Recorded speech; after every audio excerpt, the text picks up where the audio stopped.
Okay, and as stated right now through our Zoom recording, this is being recorded for posterity. So again, thank you so much for tuning in to our 8th session and our final session for our Know the Vote Civics 101 series on federal offices. And we'll go ahead and get started with this session.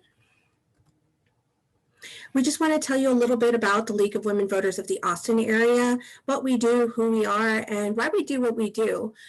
So this is an organization that is open to everyone. We are nonpartisan. We are a political organization that organizes and to encourage informed and active participation of citizens, of residents of the Austin area, in particular because of our chapter, but it is a national organization with also a state arm as well, in order to influence public policy through education and advocacy and participate in the government process. We do so by offering voter registration services, get out the vote activities, the Voter's Guide, which is out now in English, Spanish, Chinese, and Vietnamese in the Austin area. So please do look for that at lwvaustin.org. And you can find this information as well at vote411.org. Again, that is vote411.org. We also provide candidate forums for different elections, as you may have seen through this past elections or in this election cycle with the Austin City Council candidate forums. We have a First Vote program that is aimed to get voter education and registration out to high school students. We also perform policy presentations and civic education programming. So we're going to jump right into this conversation and talk about federal offices. We want to talk about the president, the vice president, U.S. senators, and the U.S. House of Representatives. Again, this is just a covering of the bases of what these offices, what their powers are, what their term limits are, eligibility requirements, and so forth. So as you might know, and perhaps maybe you just need a refresher, there are 3 branches of the U.S. government. In our state offices session last weekend, we covered how there are also 3 branches of government in our state, and they mimic the U.S. government branches. So based off of the Constitution, there's a legislative branch, which is made up of Congress, and Congress is bicameral houses of Senate and the House of Representatives. Then you have the executive branch, which is the branch that carries out laws, comprised of the president and the vice president, and then the president appoints cabinet members to help with the execution of those laws. And then the judicial branch, which interprets the laws. Right now, as many people are tuning into the Supreme Court nomination hearings and the subsequent possible Supreme Court nomination of the replacement for Ruth Bader Ginsburg, that is also just a part of the 3 branches of government that constitute our U.S. government and how they work together. They're broken up into 3 branches in order to make sure that no individual or group will have too much power. The legislative makes the laws, so Congress passes laws, creates laws to be passed, and then to be signed off by the executive branch, which is comprised of the president again, and then the vice president and the cabinet. So the president is the one who would sign off on any bills passed through Congress. Then you have the judicial branch, which is the Supreme Court, which provides a check on executive orders that are done by the president or laws that are challenged in the courts that are put up by Congress. So each branch of the government can change acts of the other branches. As I was stating, the president can veto legislation created by Congress and nominates heads of federal agencies. Congress confirms or rejects the president's nominees and can remove the president from office in exceptional circumstances. And then, of course, you have the justices of the Supreme Court who can overturn unconstitutional laws and are nominated by the president and confirmed by the Senate. The ability of each branch to respond to the actions of other branches is called the system of checks and balances. So In terms of office of president and vice president, we're going to go over the eligibility requirements for president and vice president, the term limits, what the office's powers are. In specific, we're going to talk about the relation to the Senate and the cabinet, the relation to the Senate as it pertains to the vice president, and the relation to the cabinet as it pertains to the office of the president. And we'll also cover succession briefly. So in order for the president to be eligible, they must be a natural-born citizen of the United States. They can be born abroad of parents who are American citizens. They must be at least 35 years of age, and they must be a resident of the United States for at least 14 years. So, and this is dictated by Article 2, Section 1, Clause 5 of the U.S. Constitution. The term limits for the president are broken up over two different areas, the U.S. Constitution and the 22nd Amendment.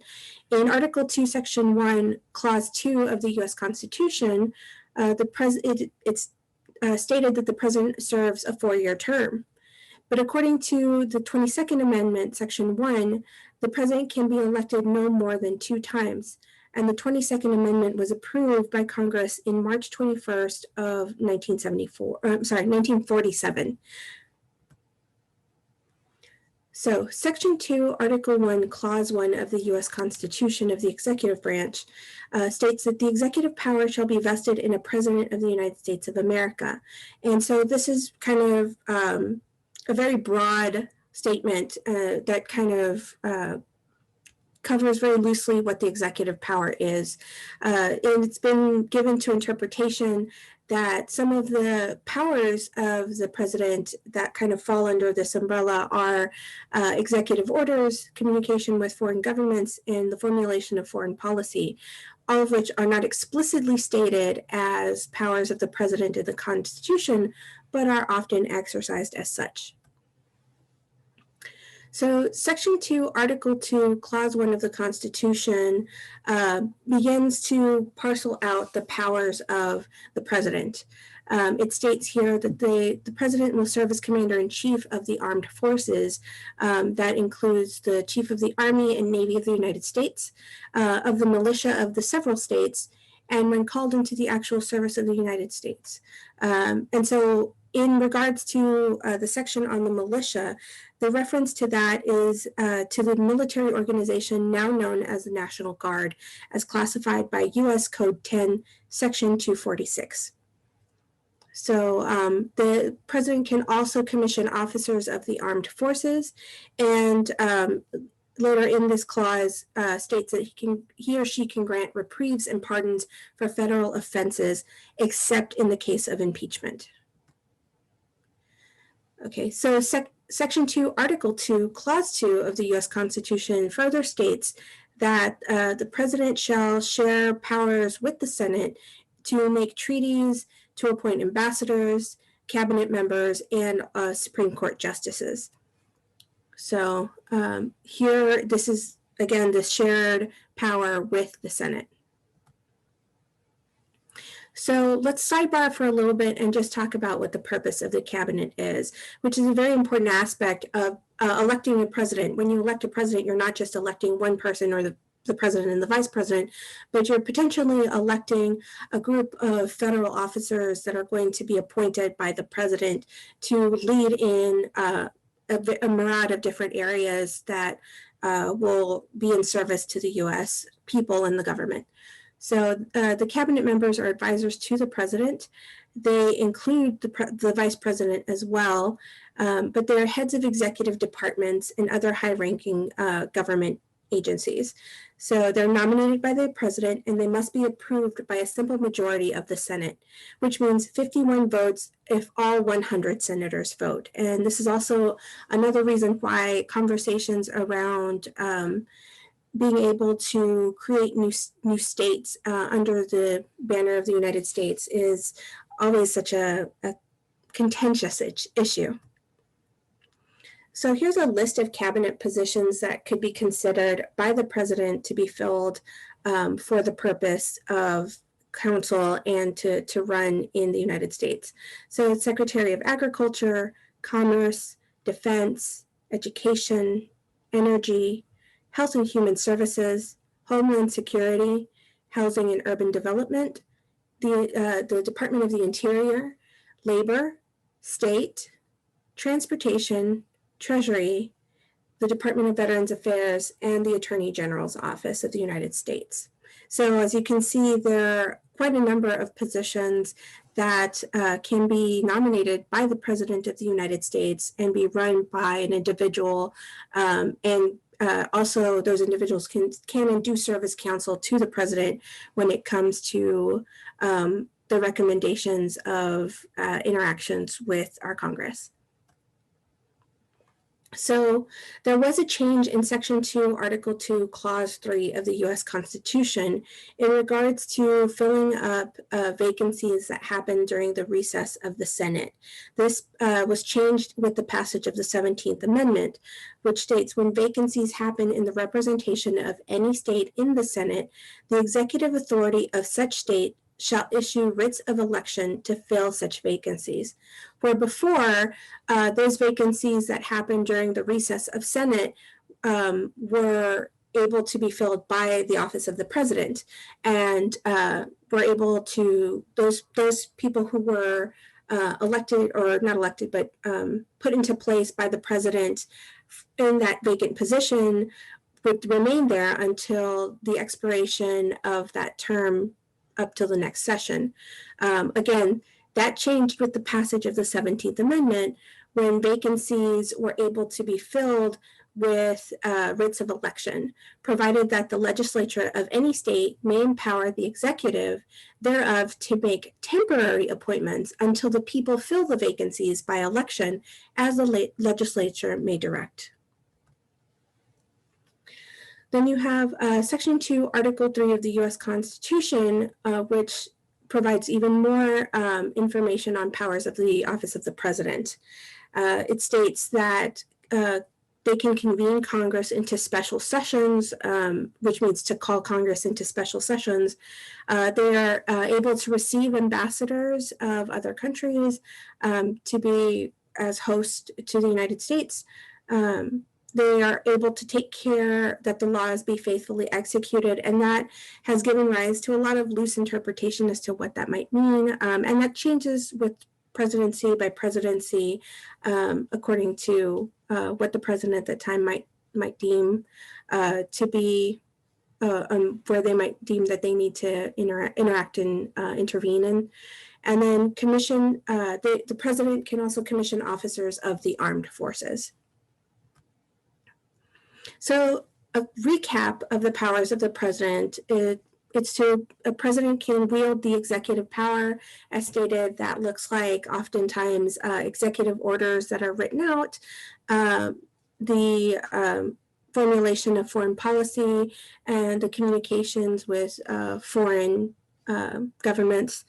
They can serve as commander-in-chief of the armed forces. The president can also commission officers of the armed forces. The president can grant reprieves and pardons for federal offenses, with the exception of impeachment.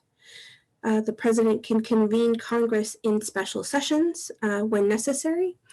They can receive ambassadors. They can host ambassadors from other foreign governments. They can take care that laws be faithfully executed. They appoint cabinet officials, White House staff, and Supreme Court justices, and that is done with in conjunction with the Senate. Furthermore, they can also make treaties in conjunction with the Senate. So from there, we'll go ahead and talk about the vice president, their role and term limits. So the whole role of the vice president is to support the president. If the president is unable to serve, that is when the vice president becomes president. The vice president can be elected and serve an unlimited number of 4-year terms as vice president, even under a different president. The vice president, as stated in Section 1, Article 3, Clauses 4 and 5 of the Constitution, in regards to the Senate, shall be president of the Senate, but shall have no vote unless the Senate is equally divided. So the vice president provides the tie-breaking vote whenever the Senate is locked on over the passage of legislation. The vice president, in terms of the succession of the president, he will take over the role of president if the president is unable to perform his or her duties. The vice president becomes president if, for example, the president dies, the president resigns, the president is temporarily incapacitated, or the vice president and a majority of the cabinet judge that the president is no longer able to discharge the duties of the presidency. So let's talk about U.S. Senate offices, their eligibility, and the number of senators per state. The U.S. Senator, a U.S. Senator is eligible according to Article 1, Section 3, Clause 3 of the U.S. Constitution, which states that senator or a prospective senator must be 30 years of age when seated, not when elected. They must have been a citizen of the United States for 9 years, and they must be an inhabitant of the state from which they are elected. And very briefly, just the number of senators per state, there are 2 senators per state, so with a grand total of 100 senators making up the Senate.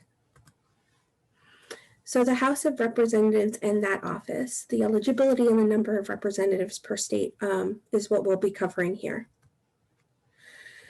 The U.S. House of Representatives are eligible according to Article 1, Section 2, Clause 2 of the U.S. Constitution. They must be 25 years of age when seated, not when elected. They must have been a citizen of the United States for 7 years, and they must be an inhabitant of the state from which they are elected. Note, it's a custom, but not in the Constitution, that requires a representative live in the district that he or she represents. So according to Article 1, Section 2, Clause 3 of the Constitution, the number of representatives shall not exceed 1 for every 30,000 people or citizens in the United States, or not citizens, but every 30,000 people. But each state shall have at least 1 representative. So as a whole, there are 435 memberships or seats in the House of Representatives among all 50 states. At the conclusion of each census, that's when we get the results that are used to calculate the number of House memberships to which each state is entitled. This is called apportionment, and that's the initial use of the results of each census. Texas currently holds 36 representative seats out of the 435 in the U.S. House of Representatives. That's 8% of the total population in the U.S. House of Representatives.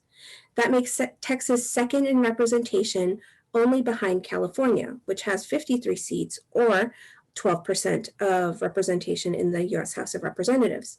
And it puts Texas in front of Florida and New York, which each have 27 seats, or 6% of the representation in the House, respectively. So if you've ever heard of the importance of the U.S. Census this past year to redistricting, it's because reapportionment of the U.S. House representative seats is so deeply tied to census. So both the Senate and the House of Representatives together is what's known as the U.S. Congress. We're going to discuss term limits because there's a commonality between the Senate and the House of Representatives regarding term limits. We're going to talk about the convening date of Congress, which is going to be really important after these elections in November, or this election in November. And we're going to talk about the powers of Congress and the differences between the Senate and the House.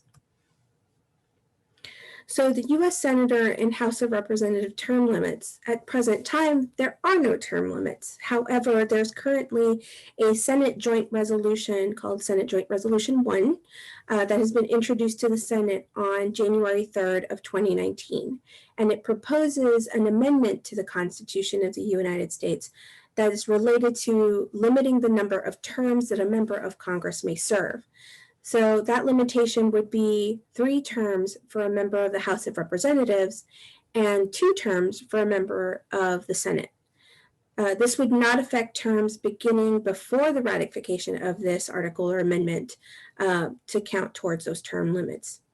And currently, the action has been read twice and referred to the Committee on the Judiciary, but has been in there since the 3rd of January of 2019. So Congress will convene, which means to assemble at least once in every year, and such meeting shall be on the first Monday in December, unless they change the law to appoint at a different day, which did happen with the 20th Amendment, Section 2. It changed the official start date for the session of Congress to noon on the 3rd day of January. So Congress originally in the Constitution convened that first Monday in December, but has changed since to noon on the 3rd day of January, thanks to the 20th Amendment. So we'll go ahead and talk about the powers of Congress in the upcoming 4 slides. And so this is all directly from Article 1, Section 8 of the Constitution in regards to the powers of Congress. While this information is up on the screen, I am going to read a condensed version of it. So to start, the power of Congress can levy and collect taxes, duties, imposts, and excises. Congress can borrow money on the credit of the United States. They can regulate commerce with foreign nations among the states as well, and with Indian tribes. Congress can establish rules for naturalization and bankruptcy. They can coin money, set its value, and punish counterfeiting.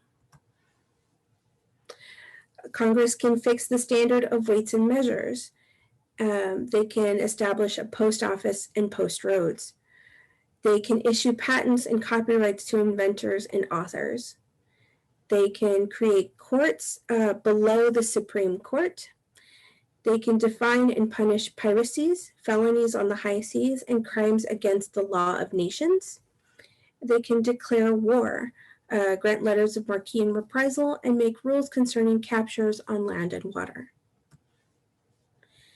Congress can also raise and support an army and navy and make rules for their governance. They can provide for a militia, reserving to the states the right to appoint militia officers and to train the militia under congressional rule. And then finally, Congress can exercise exclusive legislative powers over the seat of government, which is the District of Columbia, and over places purchased to be federal facilities, such as forts, arsenals, dockyards, and other needful buildings. Congress can also make all laws which shall be necessary and proper for the carrying into execution the foregoing powers, and all other powers vested by this Constitution in the government of the United States. So that's a lot. So we're going to recap the powers of Congress briefly here. Again, Congress can levy and collect taxes, duties, imposts, and excises. Congress can borrow money. Congress can regulate commerce with foreign nations, among the states, and with Indian tribes. Congress can establish rules for naturalization and bankruptcy. Congress can coin money, set its value, and punish counterfeiting. Congress can fix the standard of weights and measures.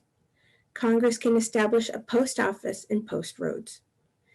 Congress can issue patents and copyrights to inventors and authors. Congress can create courts below the Supreme Court. Congress can define and punish piracies, felonies on the high seas, and crimes against the laws of nations. Congress can declare war. Congress can raise and support an army and navy and make rules for their governments. And all of this information can be found at votesmart.org/education/Congress. Also, the power of Congress can provide for a militia, reserving to the states the right to appoint militia officers and to train the militia under congressional rule. Congress can exercise exclusive legislative powers over the seat of government, which is the District of Columbia, and over places purchased to be federal facilities, such as forts, arsenals, dockyards, and other needful buildings. Congress can make all laws which shall be necessary and proper for the carrying into execution the foregoing powers and all other powers vested by this Constitution in the government of the United States. And again, the source for this, you can go to votesmart.org /education/Congress to go ahead and see this bullet point of powers of Congress. So let's talk about the differences between the Senate and the House. While they both pass laws and can create laws, Senate has 100 members that serve 6-year terms. Again, they can serve an unlimited number of terms, but those terms are 6 years in duration. Versus the House of Representatives, where a House of Representatives serves only a 2-year term. Again, an unlimited amount of 2-year terms, but still only 2 years.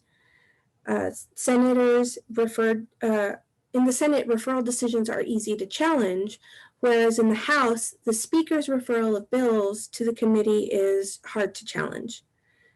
In the Senate, the Rules Committee is weak, with few limitations on debate of amendments, versus in the House, where the Rules Committee is powerful with the controls on the time of the debates and admissibility of amendments. In the Senate, committee consideration is easily bypassed, whereas in the House, committees almost always consider legislation first. In the Senate, debate is unlimited unless it's shortened by unanimous consent or by invoking cloture, versus in the House, where debate is limited to 1 hour. In the Senate, non-germane or also known as irrelevant amendments may be introduced to bills in the Senate, where in the House, non-germane amendments may not be introduced from the floor. And that concludes our session on Civics 101, Section 8, Know the Vote for Federal Offices. You can catch our previous civics sessions on our YouTube channel. And the address is youtube.com/channel, and then capital UC, lowercase f, capital L, lowercase c, capital VP, lowercase co, capital BX, lowercase d, capital A, 1, or the number 1, lowercase f, the number 8, the uppercase Y, underscore 5, uppercase O, lowercase ut, uppercase SQ. Or you can also go to youtube.com and type in League of Women Voters of the Austin area to find our channel. Our previous sessions have covered everything from voter registration to researching the ballot to knowing the vote for the different levels of elections from local and county to federal offices. You can go to vote411.org and make your 2020 voting plan. If you have not gone out to vote early yet, please do take advantage of this resource that's brought to you by the League of Women Voters, all the way from our national stage. We have information down to city propositions that you may need to get informed on. So make your 2020 voting plan now if you haven't already. Let's go over a voting plan checklist. Make sure you're registered to vote. Make sure you have identification. In the state of Texas, there are 7 types of identification that can be used at the polling place. State ID, driver's license, concealed handgun license, passport with a photo in as well, a military ID. And so you want to make sure that you have the proper ID. Student IDs in the state of Texas are not allowed. Neither are library cards or other forms of ID, such as library cards and student IDs.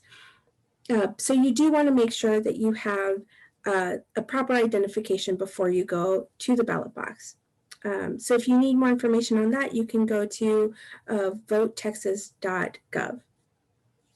Make sure you've researched your ballot. Again, you can use vote411.org to research your ballot. The League of Women Voters of the Austin area now has their voter's guide out in English, Spanish, Chinese, and Vietnamese. It can be found at lwvaustin.org. Know your voting rights. If you're not sure what your voting rights are, you can again go to votetexas.org and or votetexas.gov, I'm sorry, and make sure that you are able to access the page on voting rights. So you can request, if you need to, request a mail-in ballot before October 20th. To be safe, because of the issues with the U.S. Post Office, you want to make sure you have plenty of time to request a mail-in ballot and to be able to send it in to be processed and counted. There are quite a number of restrictions to make sure that your mail-in ballot is counted. So make sure to check with your county elections office for any information regarding what you need to know about mailing in ballots. If possible, try to go into your polling place, especially during early voting. Several counties have information on which polling places have a short number of a wait time. So you want to go ahead and make sure that you are looking at your local county elections office to find both your polling place and what the possible wait time is. Make sure you take a mask for your safety to be able to go in and vote without any worry. Right now, we are still under many restrictions due to COVID-19. So we do advise folks to be able to vote safely. Make sure you take a mask. Save this number to your phone. If you need to contact the Election Protection Hotline number, it is 1-866-OUR-VOTE. That's 1-866-OUR-VOTE. Once again, that's 1-866-687-8683. If you encounter any kind of harassment or any kind of issues at the polling place, you want to make sure you call the Election Protection Hotline and let them know that you require assistance, that you are experiencing these difficulties, and that you would like to have some assistance. Bypassing that, I should say. So finally, for your voting plan checklist, make sure if you are choosing to do a mail-in ballot that you've mailed or hand-delivered your ballot, and make sure you have revised your plan to vote in person if you are choosing to vote in person. So again, the LWV Austin Area Voters Guide is out now. It has candidates' answers to our questions, and they are printed verbatim. Summary of referendums are also found in the Voters Guide. We also have other important information such as where to vote, web addresses that are linked in into that guide. If you're looking at the PDF version online, voter ID rules, where we cover things like driver's license, election ID, certificate, the 7 different types of voter IDs that you can take or you would need to take to go vote at your polling place. PDFs are found in English, Spanish, Chinese, and Vietnamese at lwvaustin.org. The English print version has been inserted into this recent issue of the Austin Chronicle, and a Spanish print version will be inserted into editions of El Mundo. And so with that, we conclude our 8th session of Civics 101. This is the Know the Vote for federal offices.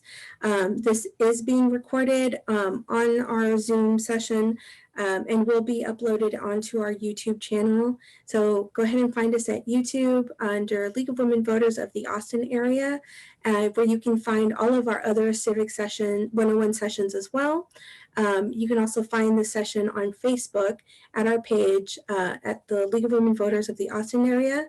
Our handle is at LWV Austin area. Thank you so much for your time, and we hope you are able to get out and get your vote and be heard.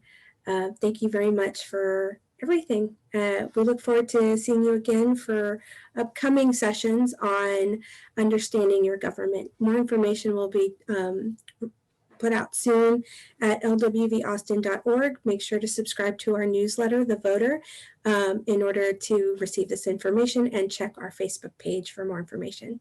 Have a good day.